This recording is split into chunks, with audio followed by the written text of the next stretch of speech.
জায়গা দেওয়া হবে না।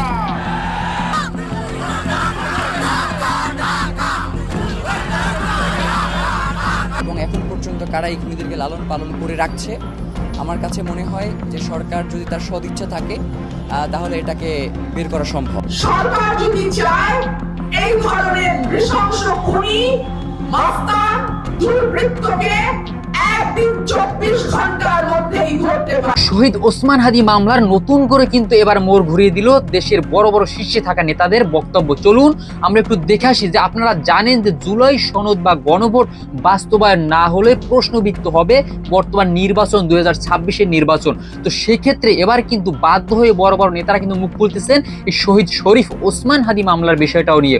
চলুন ভিডিওর প্রথমে আমরা একটু দেখে আসি যে এই যে রুমিন ফারহানা থেকে শুরু করে বড় বড় নেতারা এবং ইনকিলাব মঞ্চের নেতাকর্মীরা এই বিষয়ে কি বলতেছেন। তারপর আমরা ভিডিওর পরের অংশে দেখে নেব শহীদ ওসমান হাদি মামলায় কাদের কাদের নাম উঠে আসছে এবং কাদেরকে খুব দ্রুত গ্রেফতার করা হচ্ছে। চলুন আমরা একটু দেখে আসি। শরীফ ওসমান হাদি বিধবা স্ত্রী আজ রাজপথে নেমে আসতে বাধ্য হয়েছে। তার দুধের বাচ্চাকে রেখে রাজপথে এসে অবস্থান নিতে বাধ্য হয়েছে শরীফ ওসমান হাদির হত্যাকাণ্ডের বিচার নিশ্চিত করার জন্য।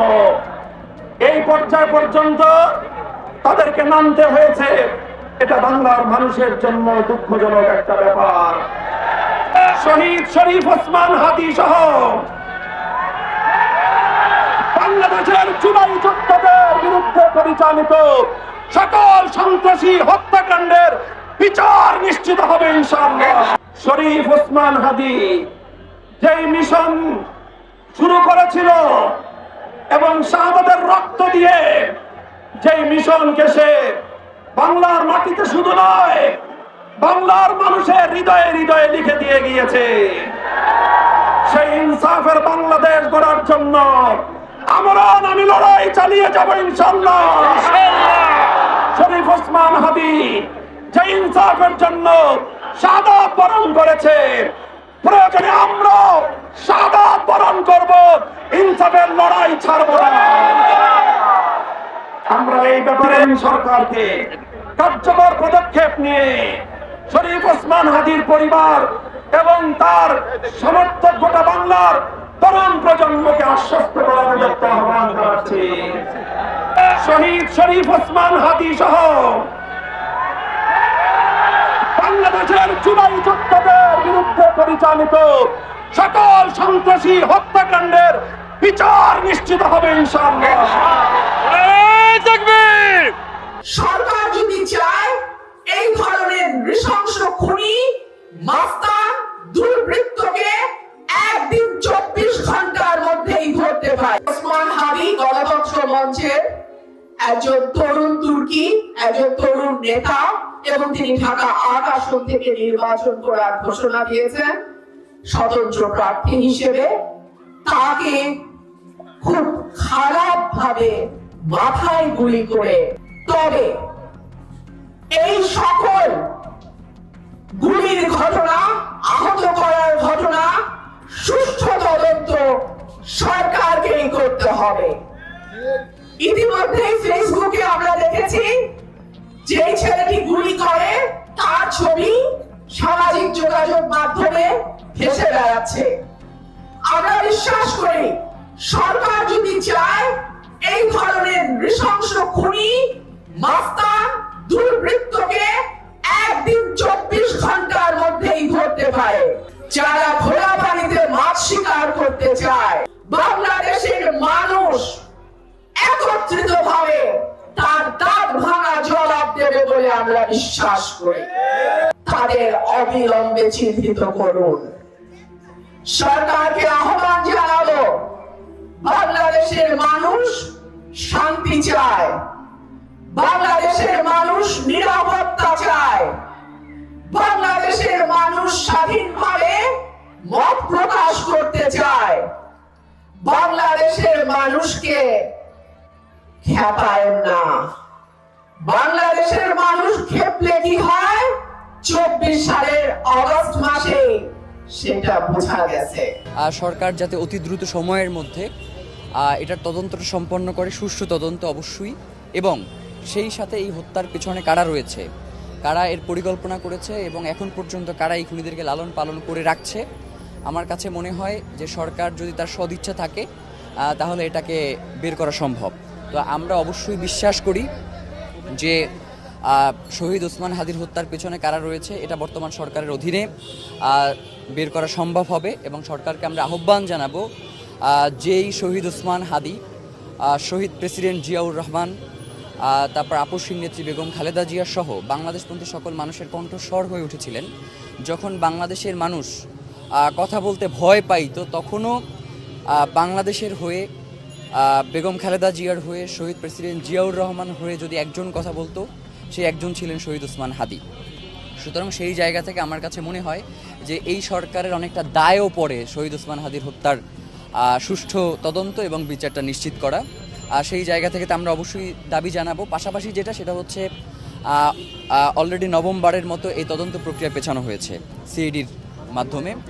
তো আমরা চাই যাতে এটা একটা নির্দিষ্ট ফ্রেম থাকে যে আমরা এত কার্যদিবসের মধ্যে শহীদ ওসমান হাদির হত্যার সুষ্ঠু তদন্ত আমরা আদালতে দাখিল করব এবং আদালতের মাধ্যমে আমরা এর বিচার প্রক্রিয়া সম্পন্ন করব। আমরা কোনোভাবেই শহীদ ওসমান হাদির এই হত্যার এই কেসটাকে আমরা মিস্টিরিয়াস কেস বা রহস্যজনক কেস হইতে দিতে চাই না।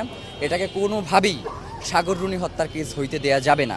বাংলাদেশে বিগত 17 বছর যেই বিচারহীনতার যেই সংস্কৃতি ছিল, শহীদ ওসমান হাদির হত্যার বিচারের মধ্য দিয়ে আমাদের বাংলাদেশে বিচারের সংস্কৃতি চালু করা সম্ভব হবে এবং শহীদ ওসমান হাদির হত্যার বিচার নিশ্চিত হলেই বাংলাদেশের মানুষ অন্তত আশা পাবে যে তাকেও যদি কেউ মেরে ফেলে তাহলে অন্তত তার বিচারটুকু এই রাষ্ট্র নিশ্চিত করবে। সেই জায়গা থেকে হলেও শহীদ ওসমান হাদির হত্যার বিচার নিশ্চিত করতে হবে।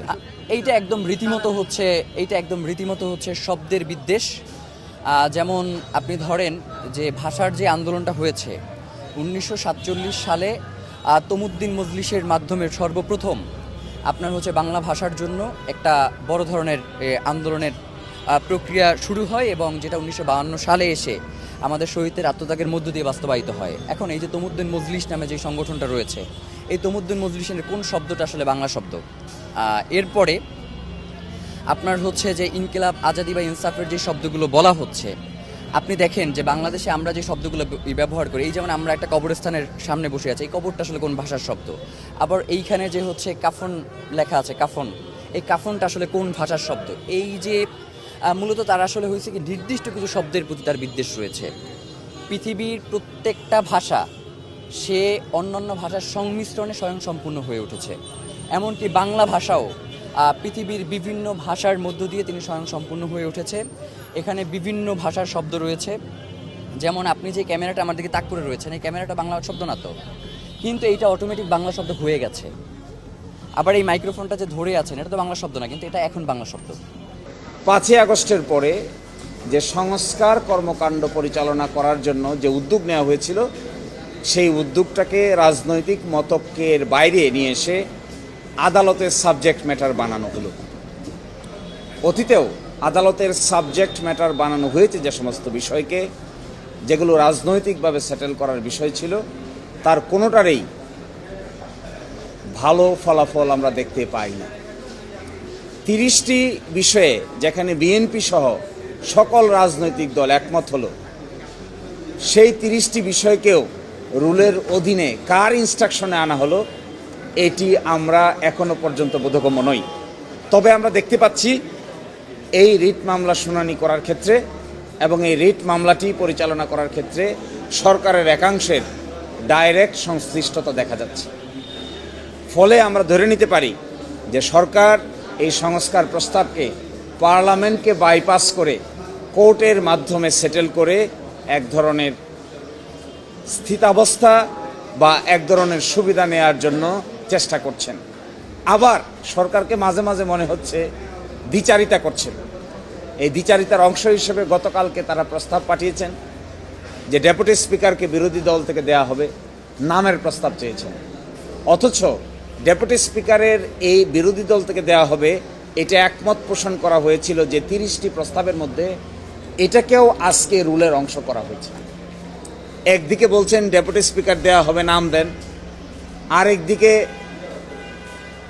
নিজস্ব ইনস্ট্রাকশনে ইনডাইরেক্ট রিট পিটিশন দায়ের করে সংস্কার প্রস্তাবকে আদালতের সাবজেক্ট ম্যাটার বানাচ্ছেন। এটার নাম হলো দ্বিচারিতা। আমরা মনে করি এই যে একটি কাজ করানো হলো, এর মাধ্যমে নিজের পায়ে নিজেই কোড়াল মারার চেষ্টা করছে একটি রাজনৈতিক দল।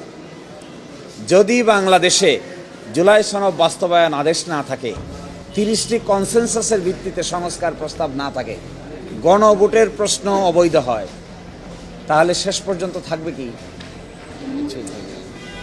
শেষ পর্যন্ত নির্বাচন থাকে, সরকার থাকে, নিজের গদি থাকে, সব কিছুই বড় ধরনের প্রশ্নের সম্মুখীন হবে।